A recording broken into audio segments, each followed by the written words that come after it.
याद करई हो उनका से तू मिलल दिनवा रतिया हो हमर निकाला उनकर हमरे ला धड़कत रह छतिया हो। याद करई हो उनका के तू मिलल दिनवा रतिया हो हमर निकाला उनकर हमरे ला धड़कत रह छतिया हो। यह दिनवा ई नाम हमार त फोटो जाके देखई हो। यह दिनवा हम प्यार करी ले अभियो जाके उनका से बतई हो। जाए चंदा जातर तो उनको घर तक जई हो। हम प्यार करी ले अभियो जाके सुमन से सुनई हो।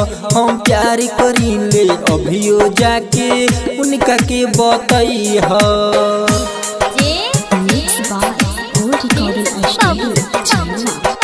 उनका लागता कि हमनी के प्रेम की कहानी पुराना हो गई। उनका लागता कि हमनी के प्रेम की कहानी पुराना हो गई। आज कुंदनवा दीवाना का हो गई। तू बेवफा हमरा ला बेगाना हो गई।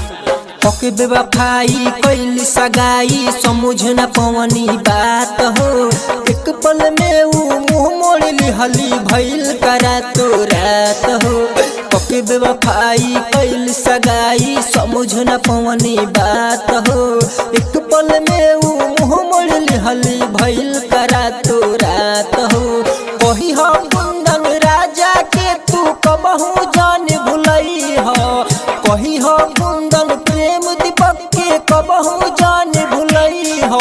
हम प्यार करी ले अभियो जाके सुमन के बतई हो।